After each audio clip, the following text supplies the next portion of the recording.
So the new episode of The Owl House, Agony of a Witch, just aired on the Disney app, and wow, there's a lot to talk about here. We're going to break down all the fun little details you may have missed and what they mean, but we will be making videos all week about the bigger questions that they raise and the theories that we have about them, so don't forget to like and subscribe so you don't miss any. Alright, so the episode opens a lot darker than usual and gives us our first look at the Emperor's palace. We can see that there's a cage full of people being brought in by the Emperor's coven, some witches and some demons. Kikimora, this little demon who Lilith was seen talking to in earlier episodes and is now revealed to be the Emperor's assistant, explains to Lilith that all of the other members of the Emperor's coven have brought in witches to be bound to covens, which explains why they're being brought here instead of the Conformatorium. What's interesting about this is it seems to indicate that Ida isn't actually all that rare. There are lots of other covenless witches who have escaped detection for years, and the idea that Ida is the most powerful witch is something she still had to earn, as opposed to something that came naturally from not giving up her access to other magics. What is interesting is that Kikimora mentions that there is a Day of Unity that is approaching, and while they don't tell us what that means, there is a stained glass mural of sorts in the background that seems to indicate that through a unified worship of the Emperor, he is going to bring the Titan back to life, as indicated by the giant demon's arm coming out of the ground. Lilith decides that it's time to bring in Ida, and sure enough, she shows up at her house the next day with a bunch of guards, who probably get their butts kicked by Hootie, who just gets better with each and every episode, in my opinion. Ida, meanwhile, is enjoying her afternoon with some witch's wool that can be used to make a cloak that repels spells from other witches. Luce expresses interest in such a cloak, but Ida insists that she needs it for herself since the Emperor's coven is stepping up their game and trying to capture her. Ida mentions that part of the reason the Emperor wants her is because he wants to control wild magic. The first reference we've heard of this, but not the last one we'll get in the episode. It implies that there are certain magics that exist outside of the coven system that Ida is able to hold on to, ones that no matter what coven she joined would be taken away from her. The biggest problem at the moment is that Ida's curse is getting worse. Her transformations are becoming instantaneous, she requires a truckload of elixir to turn back, and her gem stays partially dark when she does.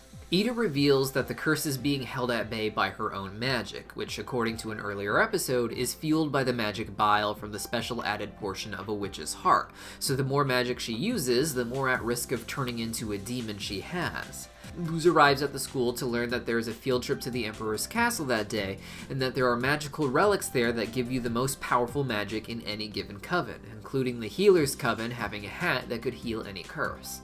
Luz, long known for her love of stealing anything new brought up in any given episode, decides to steal this to break Ida's curse, so at least her heart is in the right place this time.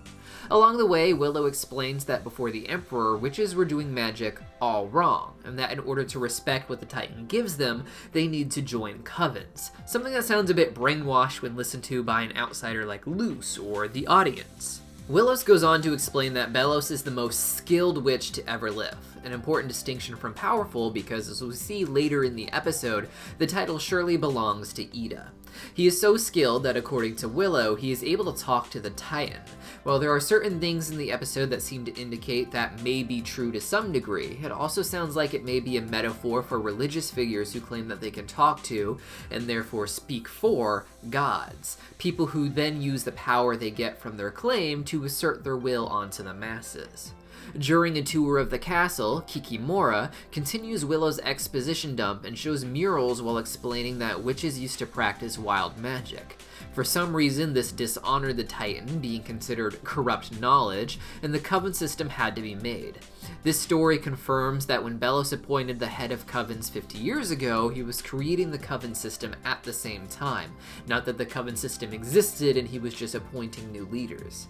Kikimora then shows the class the magical relics of the Emperor and notes that the Healer's hat is the most powerful, which makes sense in a world where there's going to be a lot of magical ailments. Lilith makes her way to the Emperor's throne room where we finally get to meet him, and perhaps more interestingly, see this giant heart that is suspended above his throne. The heart seems to be the heart of the Titan himself. It seems a bit small for that, but I'm assuming some artistic license was taken here. Belos is looking weak and having trouble breathing, but thanks to absorbing the green blood of some bug demon, he is able to perk himself up. This seems to indicate that he's in fact getting too old and too weak, which ties into why he sent Lilith after a flower of immortality in an earlier episode.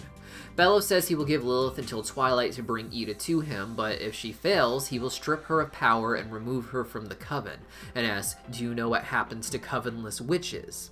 We see the mural from before where the Emperor is holding some great light over some witches who appear to be smiling, but now we can hear screams. We don't know exactly what happens to covenless witches, but I'm guessing it's not a good thing. Perhaps something like stealing all of their magic for his own use, but only time will tell.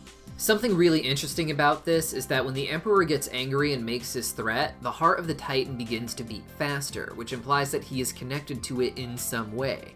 Can he really talk to the Titan? Is he spiritually connected to it? Or is he an aspect of the Titan himself trying to return to his former power? There's so many possibilities here. Willow and Gus learn about Luce's plan to steal the hat and decide to help her. Luce uses a spell she makes up on the spot to sneak through some air vents, a process I greatly would have appreciated an episode about, and they manage to steal the hat, the plant gauntlet, and the psychic orb. They are then ambushed by Lilith, who manages to absolutely pwn them and then destroy the hat. Lilith says that the relics are useless, which may imply that they're just for show and don't hold real power, which could explain why she had no trouble defeating Willow when she had the gauntlet on, because Willow is already pretty powerful with plant magic in general, even without it. Lilith holds Luce hostage and sends Willow and Gus back to the Owl House to tell Ida to meet her at the castle for a final witches' duel. Ida straight up teleports to the Emperor's castle and jumps into an epic fight with Lilith. She skips the pleasantries and the jokes and goes straight into attack mode, indicating just how much Luce matters to her. Lilith is, of course, holding Luce hostage, though. Luce manages to break out of her bubble while the most epic witch-on-witch fight scene takes place, and Lilith admits that she was the one who cursed Ida.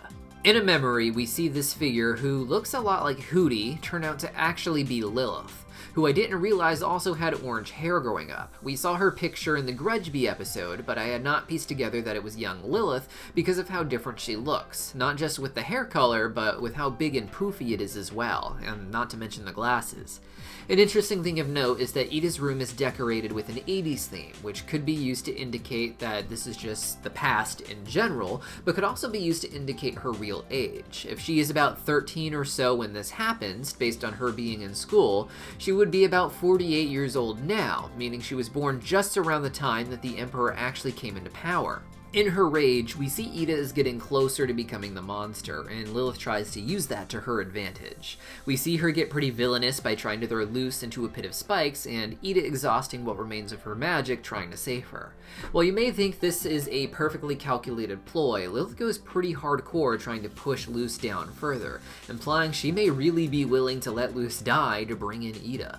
Ida turns to the monster after a heartfelt speech and is captured by Lilith, who allows Luce to return to the Owl House. Now obviously there's a lot more information that we can extrapolate from what we've seen, but there will be more videos about that as the week goes on, so make sure once again that you subscribe so you don't miss any of that, and leave us a comment down below telling us your theories about everything that's happened and what we're going to see in the season finale that comes next Saturday. See you next time.